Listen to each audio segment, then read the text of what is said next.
Olá, estamos iniciando mais um Almodincast. Hoje com presenças ilustres aqui, meus dois grandes amigos, Dr. Enio Ventura e Dr. André Mazzini. Aqui eu escolhi os dois para a gente bater esse papo aqui, porque os dois têm uma experiência muito grande sobre o assunto que nós vamos tratar hoje.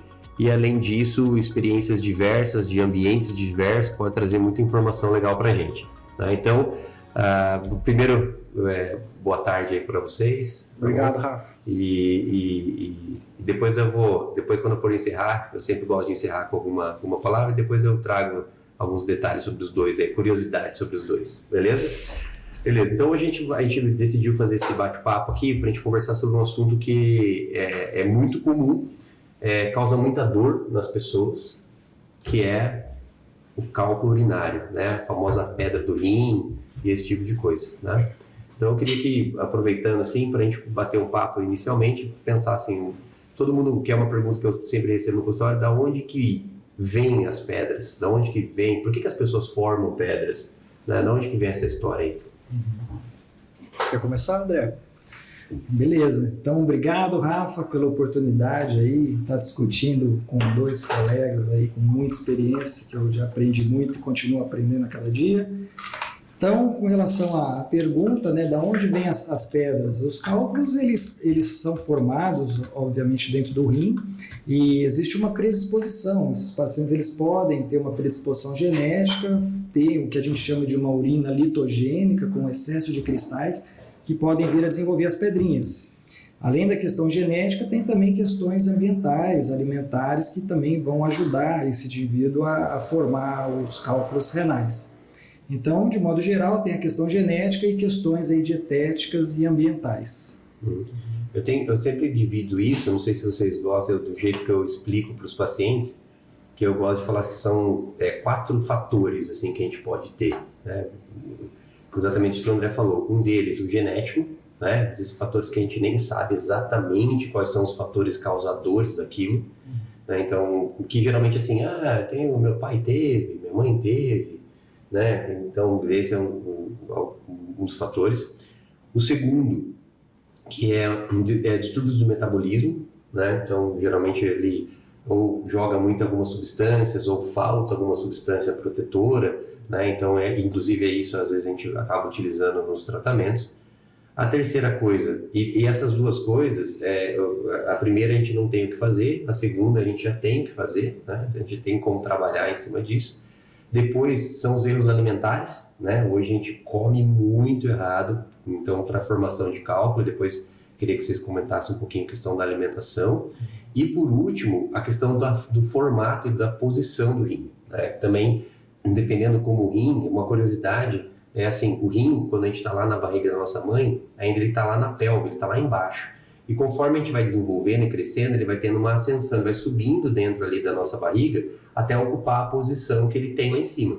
E nesse caminho, ele tem que ir tendo algumas rotações, algumas posições. Dependendo se ele fez isso da maneira adequada, ele facilita o xixi passar. Se ele fez a posição errada, isso dificulta o xixi descer. Né? E isso acumula mais cristais e forma mais pedra. É uma explicação bem mais completa. Eu gosto muito de resumir as coisas, assim, principalmente para o paciente. E deixar uma coisa um pouquinho mais acessível. Assim, eu costumo falar que os cálculos renais eles vêm de um distúrbio metabólico herdado. Tá? A imensa maioria vem do distúrbio metabólico herdado. Então, é muito raro um paciente chegar com cólica, com cálculos renais, sem ter um histórico familiar. Tá? É difícil. Então, as outras causas, né, que são menores, eu acho que são a exposição ao meio e tudo mais, ambientes muito secos, muito quente, baixa hidratação, etc. e tal. Mas mesmo assim, eu tomo um exemplo por mim mesmo. Eu sou um péssimo bebedor de líquidos, né? Eu não bebo líquido. Eu acho que a primeira água que eu estou bebendo é essa aqui, hoje. Né? Famoso Casa de Ferreira. E muitas outras pessoas não têm esses hábitos, têm hábitos errados, como o meu, e não formam pedra. Tá? Aí, assim, a gente ouvia muito muito colega achar que talvez a composição da água que bebesse fosse alguma coisa litogênica, né? Nós vivemos numa água super pesada, né? Em cima do aquífero Guarani, que é uma água basicamente pesada. Quem toma banho aqui sabe que o chuveiro fica repleto de cálculos, né? E isso não é um fator de risco para litíase, né? Porque existem as substâncias inibitórias, né? E se você não tem concentração maior de substâncias litogênicas, né?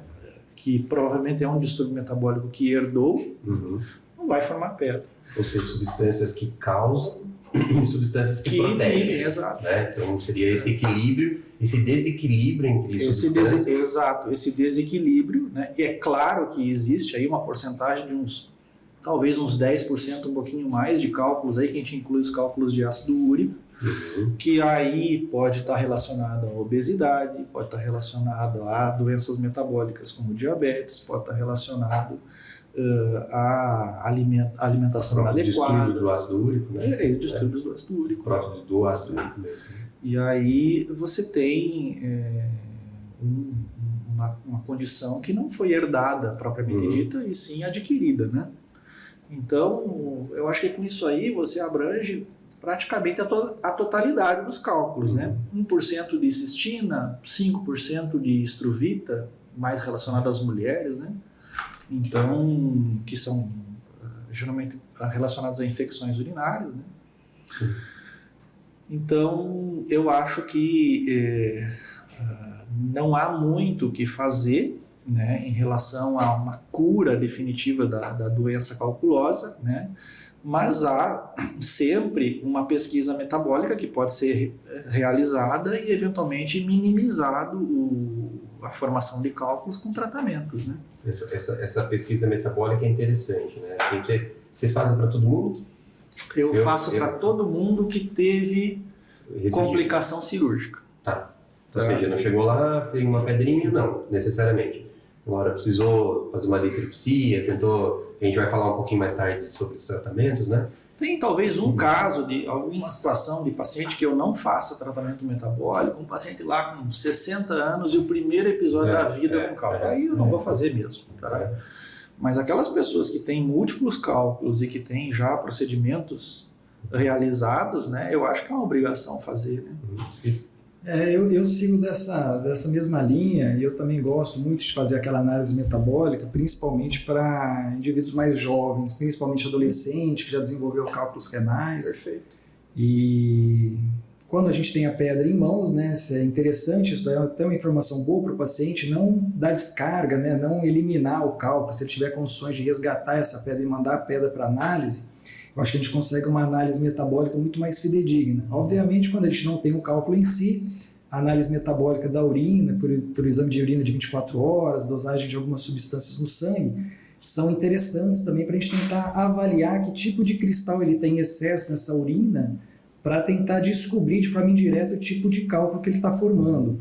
Mas a pedra em si, sem dúvida nenhuma, é o meio aí mais fidedigno da gente saber qual é o tipo de pedra, né? A gente sabe que tem pedra de oxalato de cálcio, fosfato de cálcio, ácido úrico, cistina, estruvita, até de indinavir, que são medicamentos aí que são utilizados para tratamento de algumas doenças, de HIV. E também medicamentos no tratamento da tuberculose, formam cálculo. Nós tivemos recentemente. A gente teve um. Olha só que Ele recidivou e é um cálculo diferente, ele faz uma pasta, uma pasta difícil de tratar, né?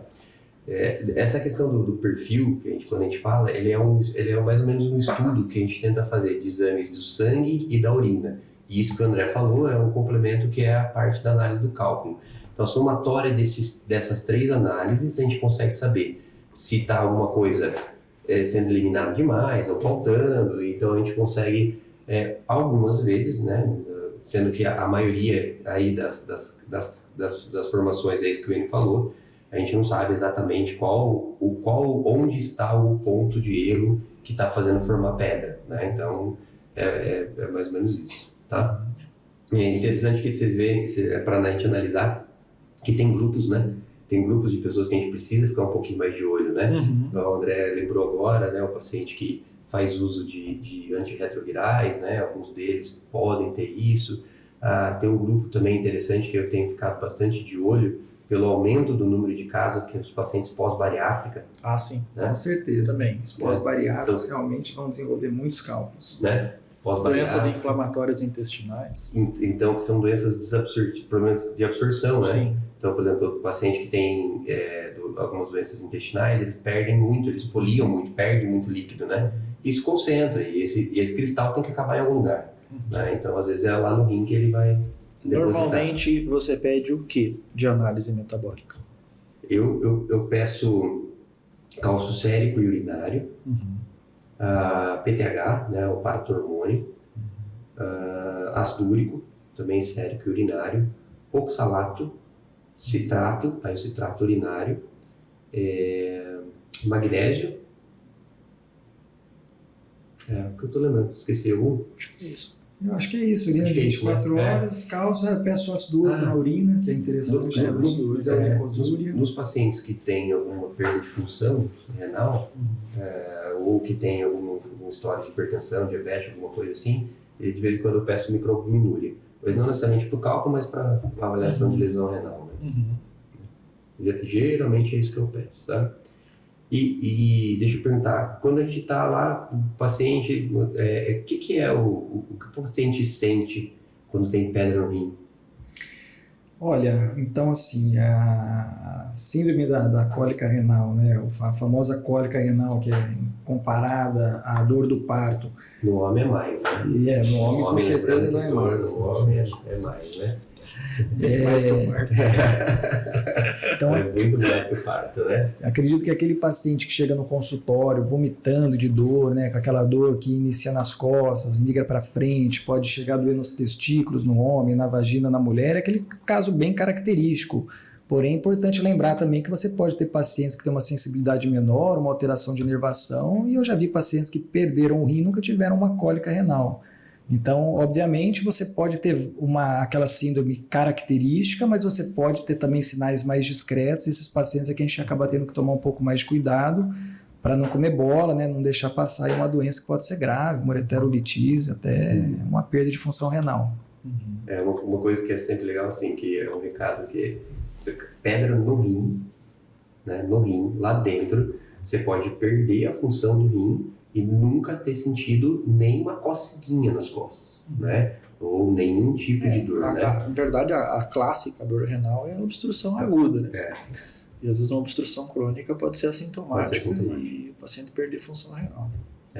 E hoje eu tive um caso parecido com isso. Então, uma paciente que tem 2 cálculos na pelve renal, né? Então, tem lá um lado ela nunca sentiu uma cólica, nunca teve dor, e o rim está totalmente perdido, e do outro lado é um rim que está legal. Então, por algum motivo, estava passando, né?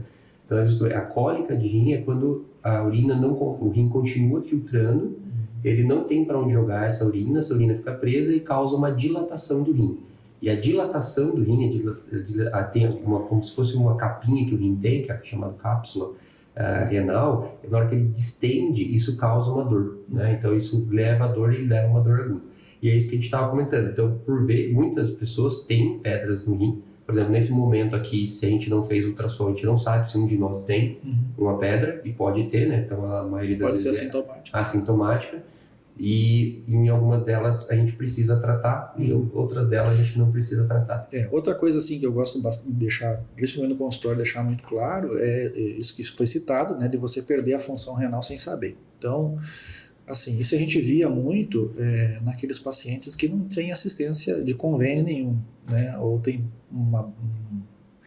uma incapacidade aí de procurar assistência médica, uma capacidade econômica, né? Ou tentar o SUS e a coisa então, não conseguiu. O paciente tem a cólica e vai repetidas vezes ao pronto-socorro fazer analgesia, até que chega um momento que para de doer, o rim para de funcionar e a pessoa não tem a menor noção de que parou de funcionar, porque são 2 rins e ele continua urinando, né? E que aquele lado ele parou de filtrar, e pelo motivo de parar de filtrar ou diminuir a filtração, que melhora a dor. Sim. E ele acha que eliminou a pedra. Ele acha que não tem mais a pedra e o rim simplesmente parou de funcionar. Então é uma situação meio dramática, assim, e a gente vê isso muito no SUS, né? Faz algum tempo que não atendo o SUS, mas às vezes aparece no consultório algumas tragédias dessas, né? E aí a gente precisa frisar também, né, que é muito importante que o paciente, mesmo que tenha essa melhora da dor, mesmo que ele imagine que a pedra tenha saído, repetir o seu exame de imagem para que tenha certeza de que... A gente faz isso, né? Então, o paciente vem com cólica, a gente tenta fazer um tratamento para ver se ele elimina. O paciente às vezes volta sem dor nenhuma. A gente repete, nós repetimos o exame de imagem para ter certeza que aquela pedra saiu. É importante parece a maioria das pessoas realmente vão e deixam, né? Você melhorou da dor, tá bom, né? Tá bom, né? Beleza, mas então de sintomas é isso. O paciente tem uma dor, o cálculo renal é dor, principal sintoma, né? Sangue na urina é outro sintoma também que pode aparecer. Isso tanto a gente vê, né? Quanto também a gente detectar no exame de urina. Então, de vez em quando, os pacientes são encaminhados para a gente, porque, eu estava fazendo um exame ginecológico, minha ginecologista pediu um exame de urina e veio o sangue. Então, é uma das coisas que a gente acaba investigando, sendo esses dois os mais comuns, mas a maioria dos pacientes são assintomáticos. E outra coisa que eu costumo falar bastante, porque uma vez, geralmente os cálculos são diagnosticados ao acaso, né, em exames de rotina de ultrassom, ultrassonografia.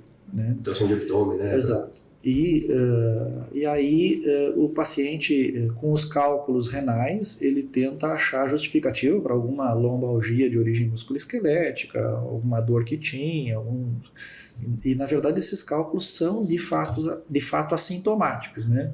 O cálculo dentro do rim, ele não está solto como uma bola de sinuca, né? Ele está aderido ao tecido renal, né? E por algum motivo esse cálculo, quando ele desgruda, solta do rim, é que ele vai causar imediatamente a cólica pela descida e obstrução do fluxo urinário.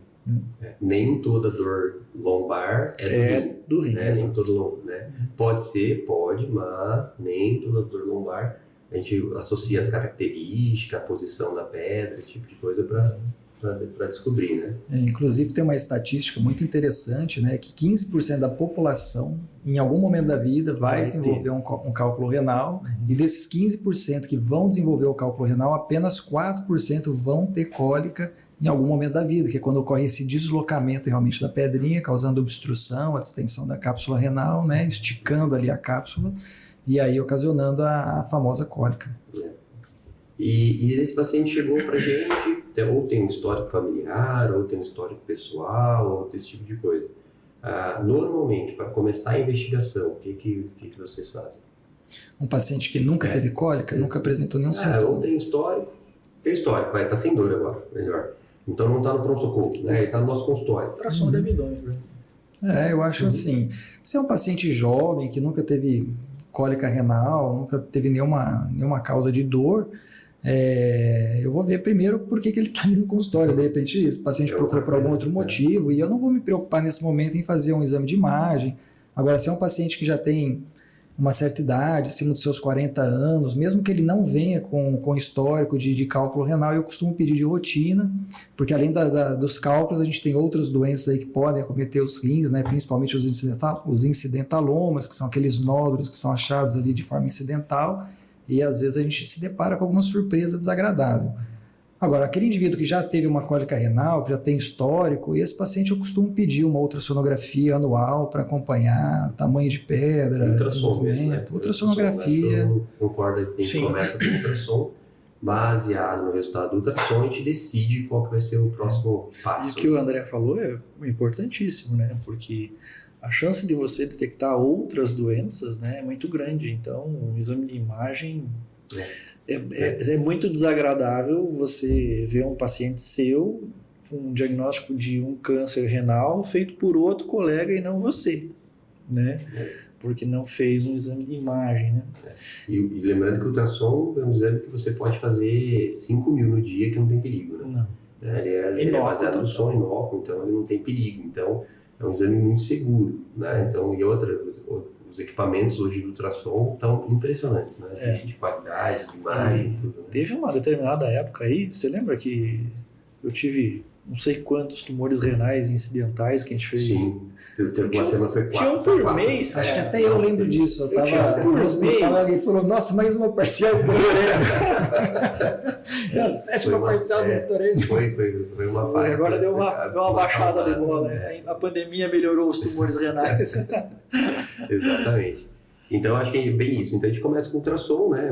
Faz um ultrassom dos rins, né? O paciente com cólica, muitas vezes a gente pode mudar um pouquinho a estratégia, dependendo de onde o paciente está, se está no pronto-socorro, já é um paciente que tem histórico, né? Então, a gente pode mudar ali, né? Então, o padrão ouro para litise, para cálculo renal, ele é a tomografia, né? Porque ele dá informações extras para nós, traz informação da densidade, da posição, da anatomia e até mesmo de outras patologias, né? Então, mas assim, de screening que a gente fala, ou seja, né, de maneira geral, o ultrassom vai muito bem, né? Ele é o primeiro exame, né? Sempre. Eu não sei se tu, André, costuma operar só com laudo de ultrassom, mas a gente não, pelo menos nós aqui, a gente não acredita só na imagem do ultrassom. Ele serve como uma triagem mesmo, mas a investigação definitiva é por tomografia, né? É que quando a gente indica um tratamento, eu acho que você tem que ter mais informação sobre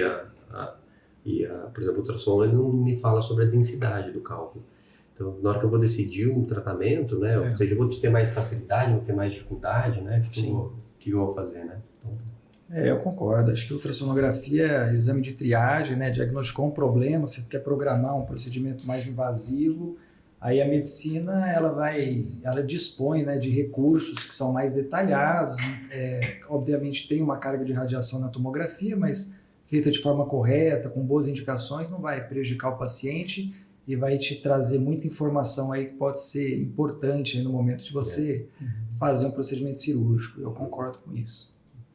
A tomo ajuda bastante, mas ela tem o seu papel. Né? Senão também você precisa ficar repetindo demais, não é o ideal, né? Beleza, a gente foi lá agora, então agora a gente tem uma doença detectada, eu falei. Analgesia. Boa. E aí, o paciente chegou com cólica. Agora, então, a gente saiu do consultório. A gente foi lá para o pronto-socorro. Então, lá de plantãozinho, feliz da vida, né? E daí chegou um paciente com cólica, né? Com cólica renal. Então, nós atendemos. É importante, todo pronto-socorro a gente tem um protocolo de atendimento à cólica renal mais rápida, tá? Porque, assim, a dor realmente eu comento, falo assim, que a dor da cólica renal não é só a dor. Ela vem com uma angústia, uma sensação de morte, é um negócio muito intenso. Náusea e vômito, o paciente chega descorado. Então, assim, ela é uma dor realmente diferente, é uma dor muito, muito intensa. Então, os serviços de atendimento, a gente tem um protocolo específico para cólica. É uma emergência, né? É uma emergência. É emergência. Então, a gente é um paciente que chega rápido, é um paciente que às vezes, já tem que ser funcionado e o mais rápido atendido e medicado. É o paciente que não tem que fazer ficha. Exatamente. No pronto-socorro ele não tem que fazer. Enquanto o familiar vai fazendo ficha, ele já tem vai que ser medicado, atendido. né? Ele já vai sendo atendido. E o que vocês usam de primeira escolha na analgesia? Qual que é o teu, André? Olha, eu costumo associar um anti-inflamatório, né, com analgésico comum. E assim, se o paciente me procura no consultório com uma dor suportável, geralmente eu entro aí com anti-inflamatório, analgésico comum e deixo um receituário à parte ali, com uma medicação um pouco mais forte, né, um tramadol, um derivado da morfina, aí para caso a dor seja muito intensa. Naqueles casos que o paciente já chega ali no consultório, branco, pálido, vomitando, que você vê que realmente a dor é incapacitante, aí é internação, analgesia e reavaliação. O antiespasmódico, né, o famoso Buscopan composto, né, que tem dipirona junto, e o anti-inflamatório. Entre sempre os dois para mim. Eu tenho na cabeça que o anti-inflamatório ele tem uma ação analgésica muito rápida. Assim, né, o anti-inflamatório tem essa ação. Só temos que cuidar bastante, né, do idoso e do paciente com um problema renal, né? Lembrando que os anti-inflamatórios, apesar de dose única não ser tão frequente, fazer lesão renal, esse tipo de coisa, é algo que não custa você ter essa cautela. Então, no pronto-socorro, geralmente é isso que eu faço. No consultório, aí depende da intensidade da dor mesmo, né? Mas normalmente é isso. E depois eu vou progredindo. Eu não costumo usar muito anti-inflamatório. Você usa? Na verdade, a minha analgesia é a base de dipirona. Você usa O maior problema para mim é o paciente alérgico à dipirona. Ah, tá. Porque aí eu fico meio vendido. Tá? E aí vou direto para morfina. Uhum. Tá? E morfina é uma boa, né? Ótima. A gente tem muito, morfina é uma ótima. A gente tem muito medo, né? Da morfina, meu Deus. Não, morfina é um excelente remédio usado da maneira adequada. Eu não gosto muito do Buscopan composto. Uhum. Tá? Vou ser bem sincero. Geralmente eu dobro a dose da dipirona. Né? Uhum. Eu faço de 1 a 2 gramas de dipirona de dose de ataque, que o Buscopan composto é 2,5, né? Então, 2 gramas de dipirona, não saiu da crise, morfina. Uhum. Nem vou pro tramadol, eu pulo etapas, né? Porque a dor é aquela coisa, aquele desespero, né? Então, como eu falei, é uma emergência que você tem que tirar a dor da forma mais rápida possível, né? Porque às vezes até você não consegue examinar, você não consegue, por exemplo, você precisa fazer uma imagem, Sim, você não consegue tem deixar como. o paciente parado, né? Porque a dor do rim não tem uma posição. Quantos pacientes eu já vi sendo pulsionados no chão, né? Porque estão rolando, né? Estão rolando de dor. Exato. E, assim, um paciente que a dor não é tão intensa e tudo mais, como sempre tem um componente de náusea e vômito associado, eu acho que as medicações sublinguais vão muito bem. Aí eu uso o anti-inflamatório, que é o Coralato. que seria, né? Como é que chama? O Toragesic, né? E aí você talvez tenha uma resposta mais rápida, assim. E a dose do Toragesic, por exemplo, né? O comprimido é de 10 miligramas, né? E o endovenoso são 30 miligramas. Então, um comprimido às vezes é insuficiente e você pode dar 3. Sim. Né? De vez em quando a gente atende muita gente de fora aqui, né? O André também deve atender gente, né, das cidades vizinhas e tal. Às vezes a pessoa começa a ter cólica de rim lá, né? Então, sim, vem na estrada louco já. Não vem na estrada, então geralmente a gente tenta ter um contato justamente para... Eu tô com dor, o que eu faço? Falou, toma isso aí, não se enfia na estrada, pelo amor de Deus. 3 comprimidos sublinguais e vem. Exatamente. Chega aí no meio dessa, para vomitar 4 vezes, né? Então vira um drama, né? Você sabe que na minha juventude aí, eu viajava bastante em competições de natação, né? E eu tinha lá meus 16 anos, 15, 16 anos, e eu estava indo para uma competição em Santa Catarina, e o nosso ônibus quase atropelou um paciente, quase atropelou uma pessoa, né? Que foi um caminhoneiro que se jogou em frente ao ônibus para se suicidar pela dor da cólica renal. Meu Deus. Foi o primeiro contato que você teve com dor renal, então. Foi a primeira vez. Daí o motorista parou, socorreu, colocou para dentro do ônibus e a gente levou até uma cidade próxima ali. E porque a dor a pessoa pensa em suicídio mesmo. A dor não é brincadeira.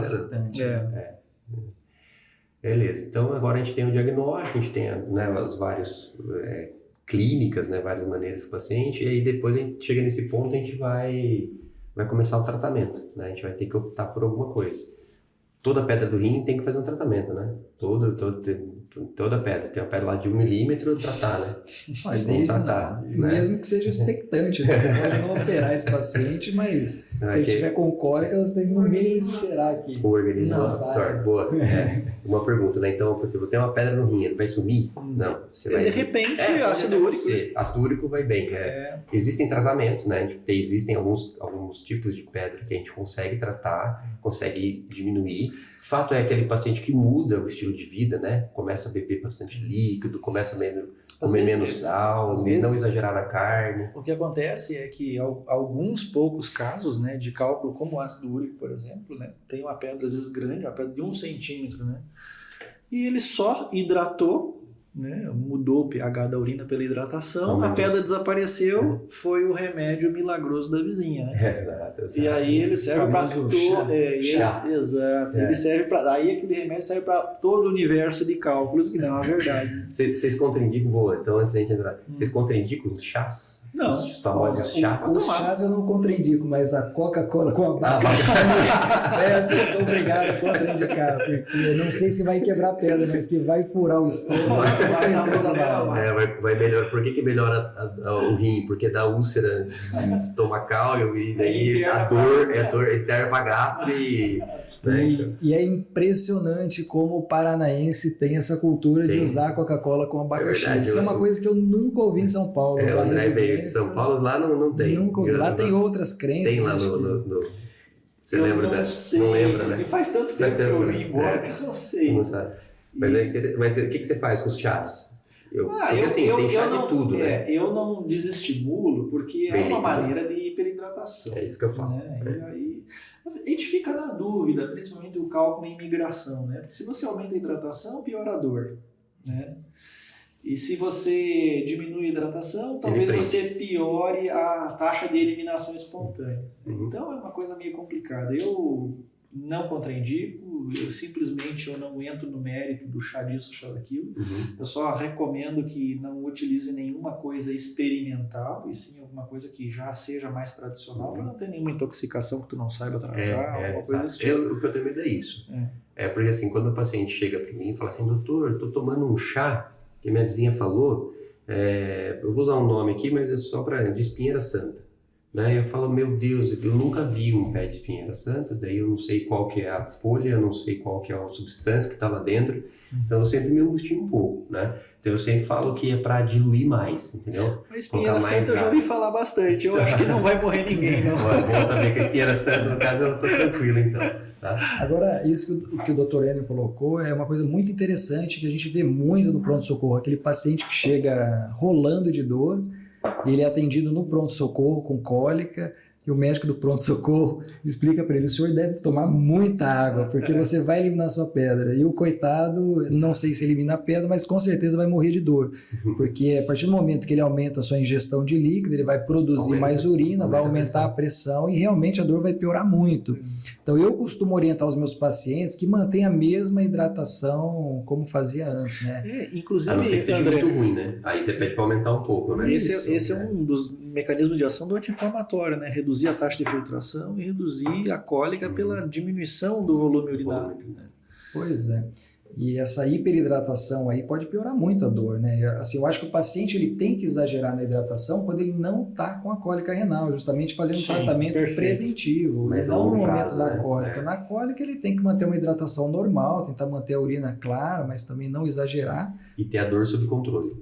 Se a dor estiver sob controle, a coisa fica mais fácil. O grande problema que eu vejo do tratamento expulsivo medicamentoso ou só expectante é essa questão da dificuldade de você ter certeza que o paciente não vai fugir, não vai desaparecer e um cálculo eventualmente vai complicar. E perder, né, a função. Mas assim, a gente tem que frisar bastante isso, que a imensa maioria das cólicas, o paciente vai urinar a pedra espontaneamente, sem nenhuma intervenção nossa, até mesmo medicamentosa, né? E assim, eu queria saber se vocês fazem tratamento expulsivo, que drogas utilizam? Na hora que a gente falou tratamento expulsivo ali, a Mari olhou e falou, meu Deus do céu. Que diabo é isso, né? Aí, tratamento clínico expulsivo é não fazer nenhuma intervenção. A gente não opera, né? Endoscópica, cirúrgica. Porque eu tenho um rim menor que o outro. Estou aqui só esperando chegar nesse ponto. Eu te achei. Geralmente não é nenhum problema. Normal. E a maioria das vezes é comum, normal. né? Geralmente não, é bem menor. É bem... Aí, às vezes é uma atrofia. Mas às vezes ele não desenvolveu da maneira como deveria. Mas assim, o tratamento expulsivo que a gente está falando é o seguinte, a grande maioria das pedras, dependendo do tamanho, elas têm uma tendência a sair sozinha, sem a gente precisar fazer nenhuma intervenção. É lógico que isso, ele não deve ser, então não faz nada. Não, a gente faz uma assistência, então a gente ajuda o paciente durante esse processo. É o famoso parto natural, né? Então a gente ajuda, então lá não tem o médico, não tem a parteira que ajuda a vir, então o urologista ajuda nesse processo. O que a gente vai fazer? Aí a gente tem vários protocolos, várias maneiras de fazer isso para facilitar com que o paciente consiga jogar essa pedrinha fora sem necessariamente a gente fazer nenhuma intervenção. Uhum. Gostou da coisa da parteira? A parteira foi boa. Eu acho que a maior dificuldade desses tratamentos expulsivos, né, é você, às vezes nem a dor, porque a dor ela vai se acomodando ao longo dos dias, né? E o uso dos alfa-bloqueadores, que é a base do tratamento expulsivo, eles melhoram a cólica, né? Mas eles não melhoram a náusea. E aí, os marcadores, né, que a gente pode ficar de olho, né? Pois é. E aí você tem a eficácia dos analgésicos no paciente nauseado, né? Que é difícil. Você não... Tem vezes que não tira, né? Não o paciente tira. Eu tô sem dor, mas continua nauseando. Então, às vezes, isso é um fator determinante aí no tratamento intervencionista, né? Então, pode falar. Bom, então, respondendo a pergunta do Enio, como que eu costumo conduzir, pelo menos, os meus pacientes? O paciente chegou lá com cólica renal, fez um exame de imagem, constatou que ele tem um cálculo ali obstrutivo, né? Aí, acho que são 3 as perguntas que a gente tem que fazer, né? Se o paciente tem infecção, eu acho que não tem dúvida, né? Se o paciente tem um cálculo obstrutivo e tem infecção, você é obrigado a desobstruir esse rim. Se o paciente tem uma cólica incapacitante, você vai ter que fazer algum procedimento aí para aliviar a dor desse paciente, uma vez que ele não tolera a dor apesar dos analgésicos. Ou se o cálculo não saiu dentro de 10 a 14 dias, no máximo eu costumo intervir também. Aqueles pacientes que não estão com dor incapacitante, não estão com infecção urinária, que eu vou propor para ele um tratamento expectante, ver se ele vai conseguir eliminar o cálculo, eu vou levar algumas coisas em consideração, principalmente tamanho do cálculo, né? Se for um cálculo grande que está lá em cima, esse cálculo dificilmente vai sair naturalmente, esse paciente provavelmente vai sofrer muito com dor, então às vezes eu acabo até antecipando algum procedimento cirúrgico. Que tamanho, André? Porque, geralmente eu uso 5 como parâmetro, entendeu? 5 milímetros para mim é o limite. É o limite para cá ou para lá. Eu sei que é um valor muito fixo, né? Lógico que tem as variações, mas eu uso 5. Eu acho que assim, um cálculo de 5 milímetros no ureter proximal, eu aguardo. Eu acho que é um paciente que tem uma chance de conseguir eliminar. Agora, é um cálculo de 7 milímetros, mas já está no ureter médio para distal, eu também vou aguardar. Eu acho que tem uma chance dele conseguir eliminar. Agora, você pega um paciente aí com um cálculo de 7 milímetros, 9 milímetros, lá no ureter proximal, já está uma semana com dor e a pedra está no mesmo local, esse paciente ele pode até vir a eliminar esse cálculo naturalmente, mas a que custo, né? Quanto tempo vai demorar para essa pedra sair? Será que não vai causar um prejuízo nesse rim? Será que ele não vai sofrer muito com dor ou pode vir até desenvolver um quadro infeccioso? Então, levar em consideração também a profissão da pessoa, né? Que às vezes é uma pessoa que não pode, né? Piloto, por exemplo. Motorista. Né? Ele faz transatlântico, vai daqui para a Europa. Uma pessoa que não para na cidade, está sempre viajando, né? Tudo isso a gente tem que levar em consideração. Profissões de risco, né? Mergulhador, por exemplo, entra também, né? Então, para a gente definir tratamento, então, o que vocês acham? O que vocês gostam? Vou numerar algumas coisas e vocês complementam. Eu gosto muito, Rafa, da questão de você ter protocolo para tudo, sabe? Eu acho que como a gente atende, a medicina de hoje nos exige que a gente faça volume de atendimentos, né? E não qualidade de atendimento. Eu acho que os protocolos, eles minimizam a gente errar, né?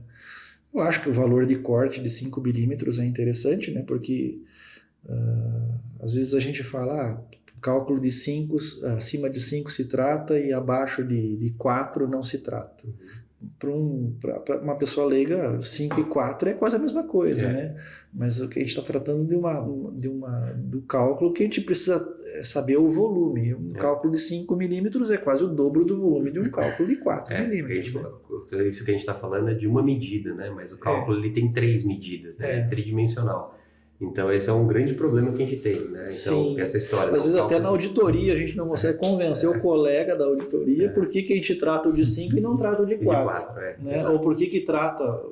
E por que o de 1 centímetro tem que ser muito... O tratamento tem que ser muito diferente. Muito diferente. Porque realmente o volume da pedra, né? Imagina ele em 3 dimensões, cada uma dessas dimensões com milímetros a mais, né? Então, o volume do cálculo é algo que a gente tem que... Hoje a gente leva bastante em consideração.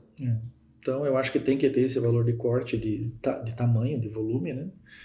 E também todos esses aspectos, uma pedra no ureter superior que não desceu, o grau de obstrução que está tendo, a presença ou não de náuseas e vômitos que você não consegue Sintomas, tratar, né? É dor, ou mantém a dor, né? persistente. Então, a falha, de fato, no tratamento clínico é Então, tempo da dor é uma Tempo das da tempo dor, da dor, tempo do sintoma, né? A gente sabe que pedras com mais tempo que estão paradas têm menos chance de sair, Sim. né? E até mesmo, veja bem, um paciente chega no pronto-socorro com quadro de dor e você vai investigar e tem uma pedra no ureter superior. Agora, daqui 6 horas, ela está no outro lugar, né? Sim. E às vezes a gente diminui o porte da cirurgia, né? Aguardando, tratando, internando o paciente e resolvendo o problema da dor e aguardando às vezes até alguns dias, né? Uhum. E não, assim, imediatamente levando todo mundo ao centro cirúrgico. A gente, porque a gente utiliza várias coisas. O André começou falando o seguinte: a primeira coisa que a gente tem que entender é que existe a cólica complicada e a cólica não complicada. Complicada é aquela que tem infecção. Teve cólica, tem pedra parada, infectou, acabou. O tratamento é cirúrgico, né? E muitas vezes não mexemos na pedra, tá, gente? A gente só passa, desobstrui e a gente sai fora. Porque daí tem que tratar a infecção primeiro. E os que não são complicados, né? Que são aqueles... Um que é complicado, tá? Por exemplo, pode não ter febre, não ter nada, mas ser só um rim. A pessoa só tem um rim único. Tá? Então, esse caso também a gente tem que ficar muito mais em cima, né? Quando tem os 2 rins, a gente trabalha diferente. Depois, o tempo de dor, né? O tamanho da pedra, onde que ela está, tem mais pedra, não tem. Então, para nós decidirmos um tratamento, não levamos em consideração uma coisa. Sim. Então, sua pedra tem tanto, o tratamento é tal. Não.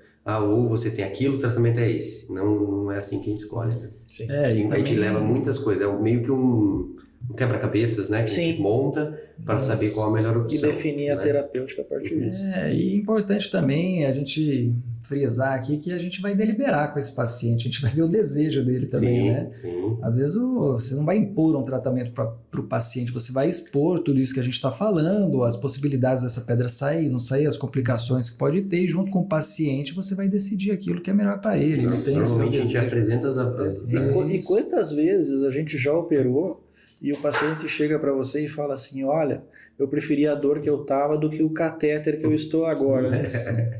Ou ele fala o seguinte, doutor, se eu soubesse que ia ser tão tranquilo assim, por que eu não fiz antes? Sofri 15 dias com cólica, eu deveria ter feito imediatamente. E vamos falar um pouquinho então também dessa questão da cirurgia, né? Nós temos uma das cirurgias hoje que a gente mais faz para o tratamento do cálculo, né, são as cirurgias que a gente chama de endoscópicas, né? Cirurgias que a gente entra lá para fazer. Eu queria que vocês descrevessem um pouquinho esse procedimento. É lógico que lembrando que quando a gente indica, gente, é muita coisa, né? Não tem que avaliar tudo isso que a gente falou aqui, então a indicação de quando que a gente utiliza é uma coisa. Mas assim, se você estivesse explicando para alguém, como que vocês falam para o paciente que vocês vão fazer uma cirurgia endoscópica, né? O nome é bem feinho, chama ureterorenolitotripsia. Ela pode ser rígida ou flexível, né? Então ambas a gente utiliza equipamentos diferentes, né? E tem indicações diferentes também. Mas como que vocês fazem para explicar, assim, como se fosse dando um exemplo? Eu acho, assim, primeiramente a pessoa está bastante ansiosa pelo fato de ter um problema, né? Uhum. E a hora que você fala que tem que operar, né? Ela acha já que vai ter que cortar a barriga para tirar a pedra, né? E, na verdade, a imensa maioria das situações são cálculos que desceram todo o trajeto do ureter e ficaram presos na parte mais apertada, que é a extremidade distal, né?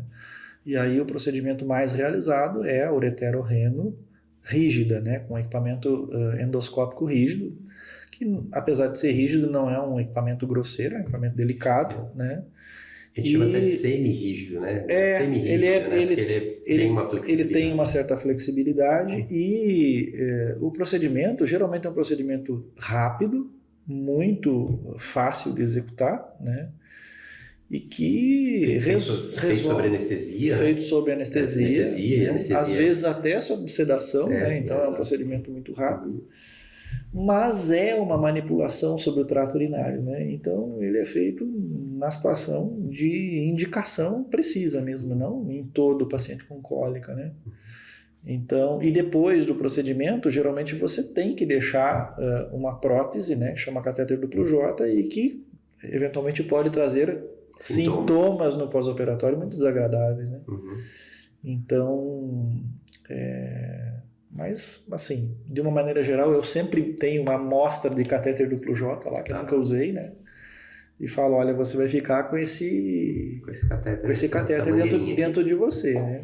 Uma coisa que eu tenho feito e que tem sido assim bastante interessante, eu tenho tido um feedback muito legal, é mostrar, eu tenho algumas cirurgias gravadas ali no laptop, né, que na hora eu acabo mostrando para o paciente e inúmeras vezes o paciente tranquiliza muito o paciente, porque você mostrando ali que você está dentro do canal, que você não tem um corte, o paciente observar ali a quebra da pedrinha, os equipamentos, vendo tudo, né? Que está vendo Sim, tudo, a delicadeza do equipamento.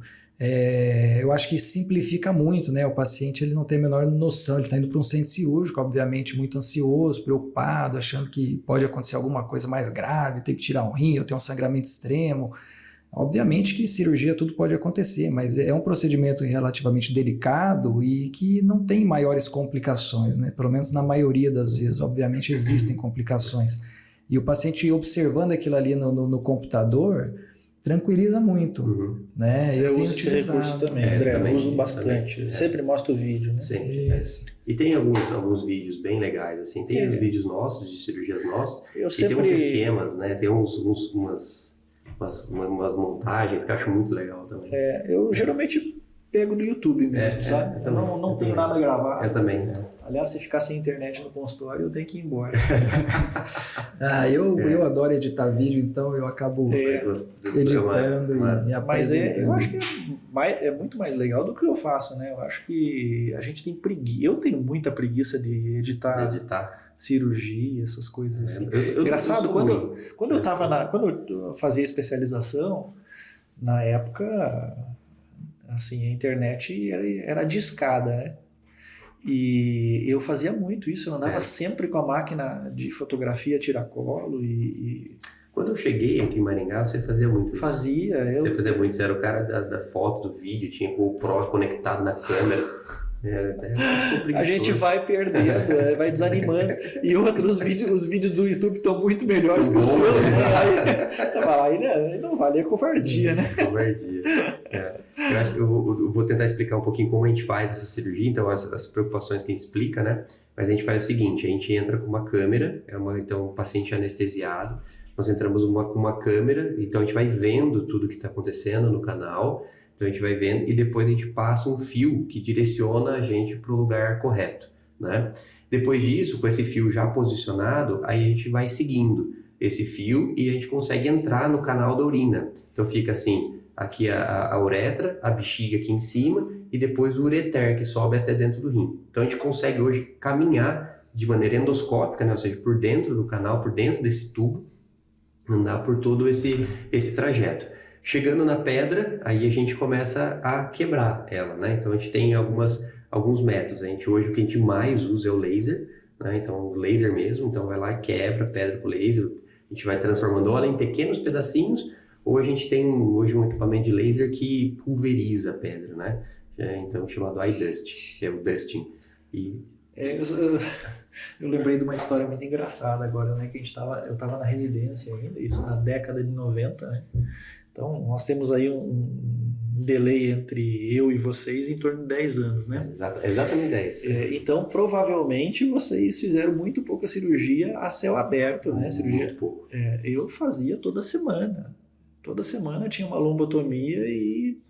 Por exemplo, o ureter distal, né? Então, vocês faziam muito. Bastante. Né? A gente fazia viu essa cirurgia. E aí, eu lembro que a gente estava no ambulatório de urologia, né? E... aí eu apresentei um artigo de ureterorreno flexível na década de 90, tá? Não precisa dar datas ainda. E aí... Falaria ali atrás. eu fiz uma apresentação. Eu fiz uma apresentação e aí no ambulatório era tudo muito rápido, aí tinha um quadro negro, eu desenhei lá, olha, o pessoal entra assim, assado, e o meu R+, né, que era um colega chamado Fábio, Ele falou assim, cara, isso aí Não dá, não né? é verdade, não. Como é que vai entrar com uma coisa que é flexível e tem um endoscópio? Pois é, e hoje em dia a gente não Entra todo dia. entra todo Todo dia, né? Todo dia. Então, a evolução dos equipamentos, assim, deixou o procedimento tão seguro, né? Dos equipamentos e dos materiais, né? Dos materiais. Então, por exemplo, hoje a gente consegue subir também junto, sobrou uma pedrinha. Hoje a gente tem equipamentos que a gente chama de baskets, né, ou cestinhas, que a gente passa por dentro do aparelho, ele sobe e eu pego a pedrinha e consigo remover essas pedrinhas, né? Ou mudar ela de posição, né? Então, os equipamentos, os materiais melhoraram. Há 5 anos atrás, né, a gente operava bastante com um tipo de equipamento que a câmera ficava toda riscadinha, assim, né? Eram equipamentos analógicos. Analógicos, né?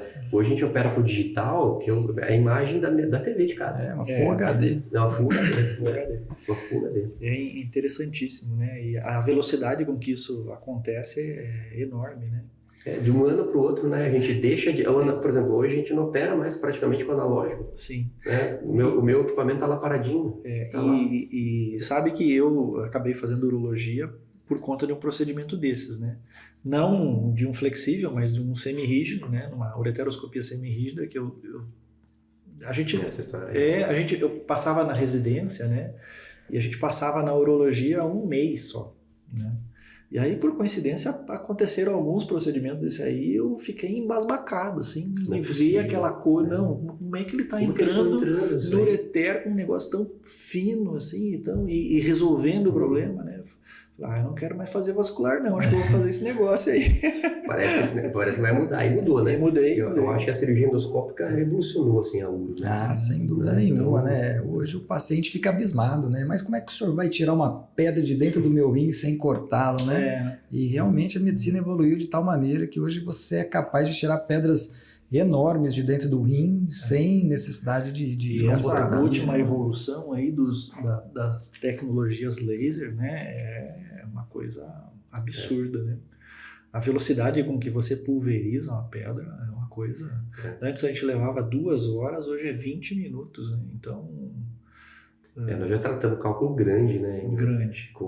Assim, de cálculo de 3, nós estamos com cálculo de 3 centímetros. 3 centímetros. É lógico que era um cálculo que ajudou, porque ele era um cálculo tão muito tenso, né? Mas nós falamos que nós estamos tratando um cálculo de 3 centímetros, que há pouco tempo atrás seria uma cirurgia grande, né? Ou uma cirurgia aberta com corte, ou uma laparoscopia, né? Que a gente entra por dentro do abdômen, ou ainda uma outra que a gente entra pelas costas, chamada percutânea, né? Que é uma cirurgia excelente também, mas mais outro porte, né? Mais um porte invasivo, maior, né? mais risco, né? Importante só para falar que, apesar de ter essas tecnologias, não é para tudo, né? Tem cálculos, tem pedras que a gente precisa até hoje optar por essas abordagens, né? Cirurgias às vezes abertas, às vezes cirurgia que é difícil acontecer, mas cirurgia percutânea que a gente entra pelas costas, cirurgia aberta, cirurgia por vídeo.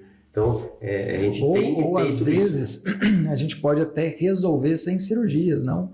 Hoje até gostaria de ouvir a opinião dos colegas aqui se ainda existe espaço aí para litotripsia, tão esquecida e abandonada a litotripsia. Hoje eu indiquei 3 pacientes. Você está falando com 2 entusiastas da técnica. Eu acho que a litripsia extracorpórea ela não perdeu espaço e acho que vai demorar para perder espaço.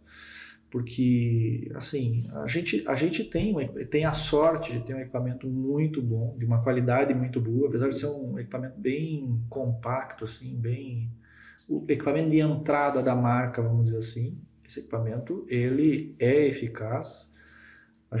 Eu pelo menos tenho uma taxa de clareamento muito grande, tá? Muito grande. E é um procedimento de 40 minutos, né? Que é feito com o paciente sedado e vai para casa. Sedação leve, né? Não é aquela sedação nem com aquela sedação pesada, uma sedação leve. Eu vou explicar só o que é a litotripsia extracorpórea. A gente tem um equipamento, e esse equipamento tem uma fonte de energia que manda uma onda eletromagnética que causa uma vibração tão grande no cálculo que ele implode, entendeu? Então ele acaba rompendo mesmo.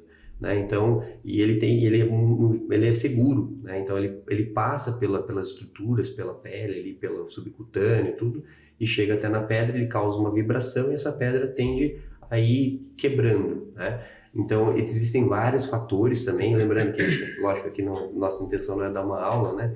Mas existem vários fatores que a gente usa, então, paciente muito obeso, o tratamento não é tão eficaz, paciente mais magrinho, o tratamento é melhor, depende da densidade da pedra, a posição, tudo isso que a gente falou para fazer, mas Ela um faz parte muito legal. do armamentário nosso, né? Uhum. Então,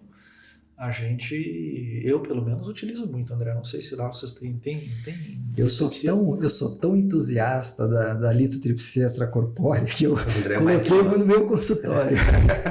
Então, assim, é um procedimento que realmente, olha, eu atendo ainda pacientes da rede pública, né, em Cianorte, tem um número razoável de pacientes. E, infelizmente, essa tecnologia que a gente descreveu aqui para os nossos pacientes que têm convênio ou pacientes que são particulares, nem toda essa tecnologia a gente tem disponível na rede pública. São procedimentos que são relativamente caros, né? O paciente acaba pagando pela tecnologia. E hoje eu tenho um índice de resolução muito grande assim, desses pacientes da rede pública que antes eu tinha que encaminhá-los para um centro cirúrgico, fazer uma cirurgia aberta por não ter disponível essa tecnologia. E hoje com a litotripsia extracorpórea eu consigo resolver aí pelo menos 70% desses pacientes e tem evitado uma grande quantidade aí de cirurgias.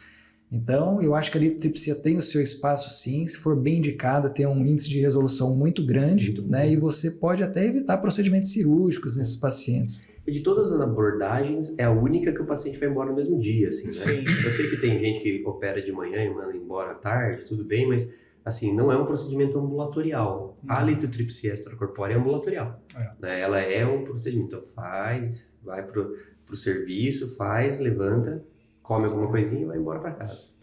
E é uma tecnologia que já tem aí seus quase 40 anos, né?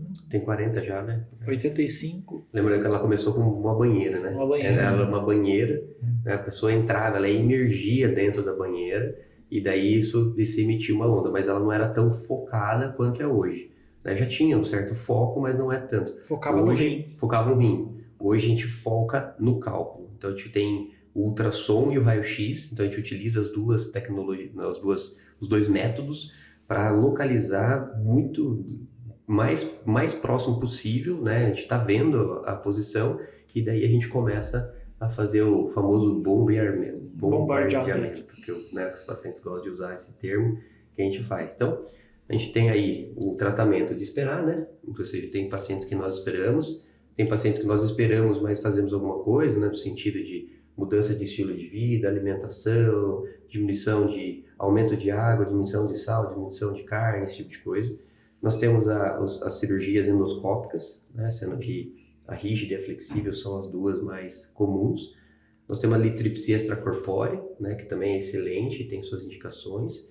Aí nós temos a cirurgia por vídeo, a cirurgia aberta e a cirurgia percutânea.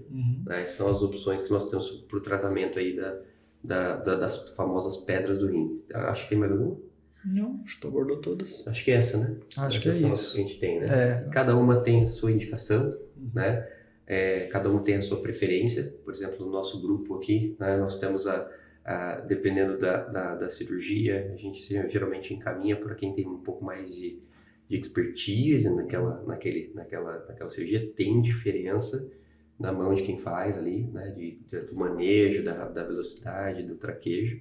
A maioria dos urologistas fazem as ureteros, né, as endoscópicas, praticamente todos nós, mas as cirurgias, dependendo da complexidade, é legal estar dentro de um grupo que tem essa diversidade. Eu acho que o nosso grupo faz um pouco disso, né, a gente divide bem as tarefas e soma bastante, né, acho que isso é legal. Isso aí. Né?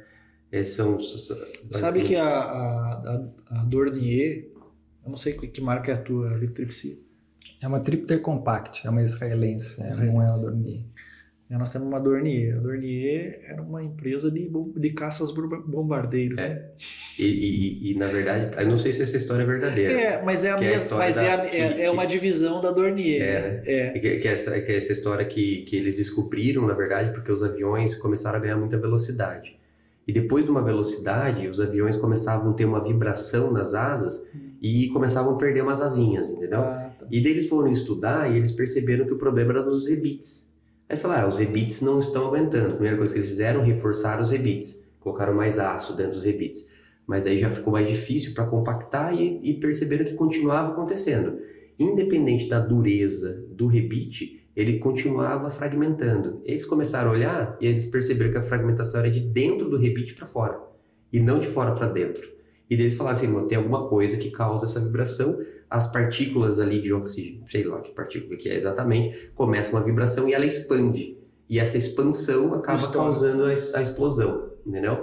Eu não sei se isso é verdadeiro, mas... Eu já ouvi também eu já ouvi diversas explicações. Eu já li, mas não assim, sei se é isso mesmo. a tecnologia, ela partiu de uma mesma empresa, vamos Sim. dizer assim, né? Uma que fazia aviões e uma divisão dela que foi para a área médica. E continuam bombardeando, né? Continuam bombardeando. Exatamente. Eu sou um fã incondicional daquele equipamento lá. Nossa, por mim faria só aquilo lá.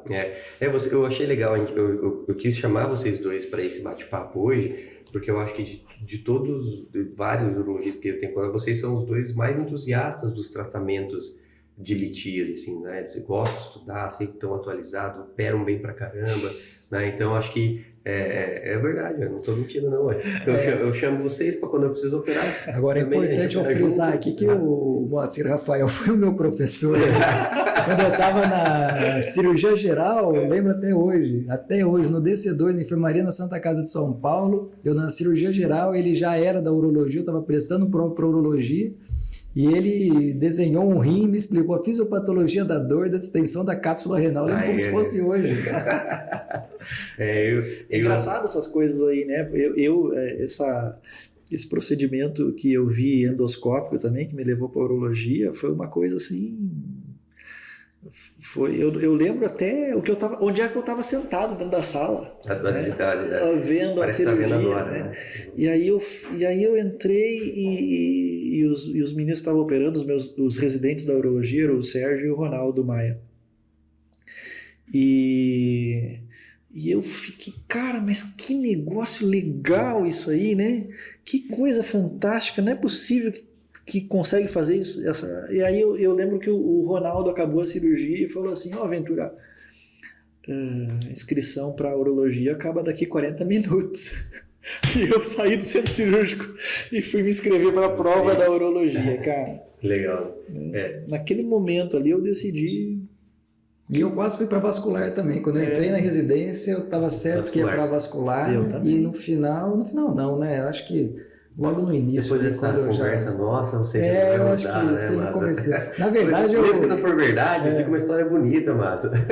E assim, é óbvio que essa experiência que tu teve com o Rafael é uma verdade. A gente faz escolhas durante a fase acadêmica aí, baseado também nas pessoas, né?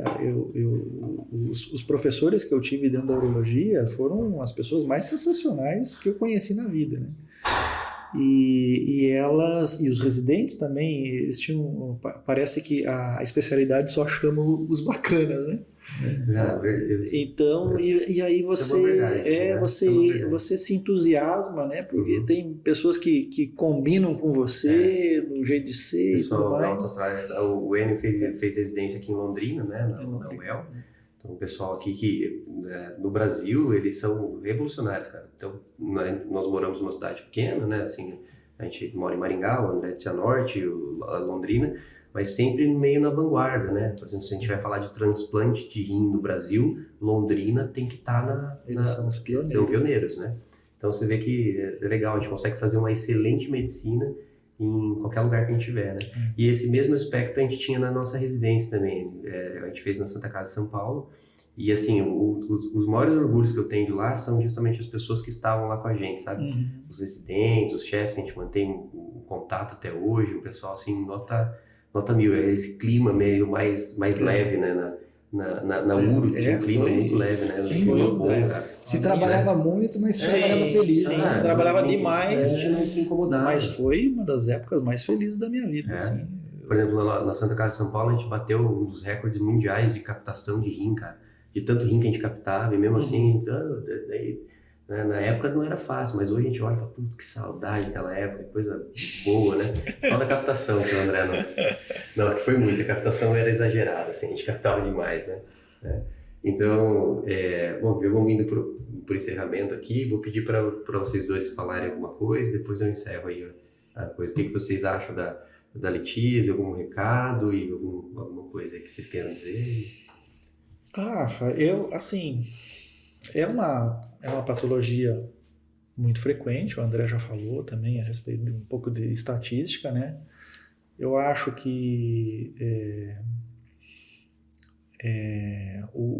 as alterações do meio e as síndromes metabólicas cada vez mais frequentes, população de obesos, diabéticos e tudo mais, tendem a aumentar essa estatística da litíase, né? Eu gosto às vezes de guardar alguns números, né? Então, o meu número de litíase é 10% da população em algum momento vai ter cólica, tá? Na média Na média daí isso, um pouquinho talvez mais homens do que mulheres, mas a média é isso aí, né? Então é uma patologia muito frequente, é uma emergência na urologia pelo grande desconforto que o cálculo pode trazer, pode causar. A gente tem que ser bastante ágil nesse tratamento, no tratamento do sofrimento agudo, né? Houve uma evolução tremenda ao longo dos anos na tecnologia do tratamento da doença, né? E isso beneficiou não só os pacientes, como nos beneficiou, a gente trata melhor e a medicina a medicina é uma profissão muito privilegiada, né? Porque a gente consegue resolver a imensa maioria dos sofrimentos das pessoas, né? E ainda ganha por isso. E nosso trabalho não é voluntariado, né? É um trabalho que nos remunera e nos dá essa satisfação de tratar, né? Tem oportunidade de conhecer pessoa todo E dia. a litíase, como ela é uma patologia hoje de um tratamento muito fácil, né? Ela dá bastante satisfação da gente fazer, né? E então é isso. Eu acho que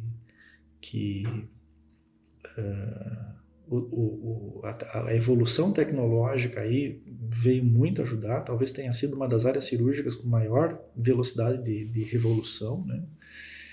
E a cirurgia que hoje a gente faz não é a cirurgia que a gente fazia há 10 anos atrás e que não é a cirurgia que se fazia há 20 anos atrás, né? Muito.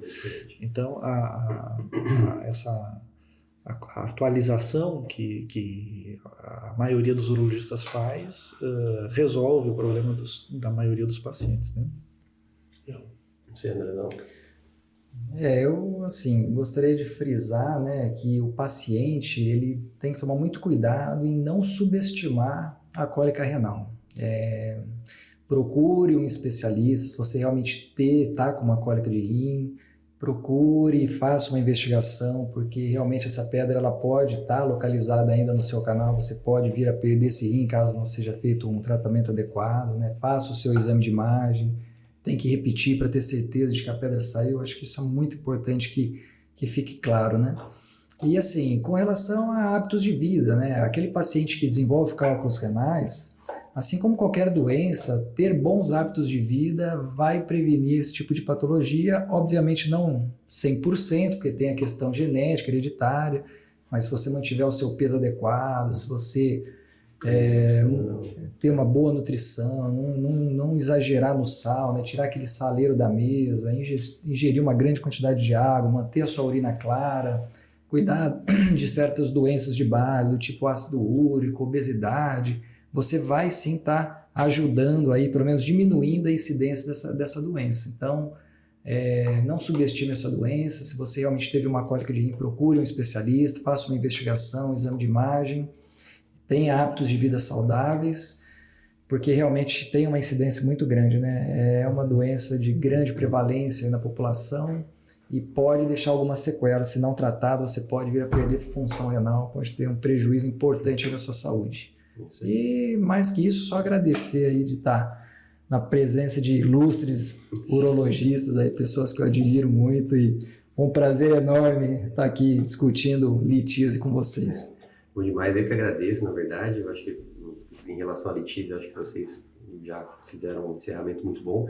Queria agradecer muito, né, o fato de vocês dois estarem aqui. São dois excelentes profissionais, né, que eu indicaria de olhos fechados para cuidar da minha família, mas mais que isso, graças a Deus, são meus amigos, né? Então, agradeço muito o fato de vocês serem meus amigos, na verdade, né? Então, a gente conversa de litíase e eu acho que vocês me puxam muito para cima. Então, eu queria agradecer muito o fato de vocês terem topado esse bate-papo, estar aqui comigo, bater um papo, conversar. Sei que a gente acaba tirando um pouquinho do nosso dia a dia, mas acho que foi um bate-papo gostoso, né? Falando abertamente, trocando uma ideia. A gente tentou ser o mais compreensível possível que a gente conseguiu ser. Tem alguns termos de vez em quando a gente é acostumado e sai um pouquinho diferente, mas também fica à vontade. Mas o recado é, na dúvida, procure seu médico, procure seu urologista, de onde você estiver.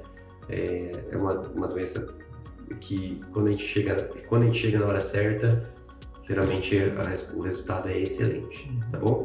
Muito obrigado aí, daqui uns dias a gente deve marcar outra aí para bater mais um papo. Agradeço demais vocês estarem aí. Valeu, Rafa, obrigado. Valeu, André. Obrigado, eu que agradeço.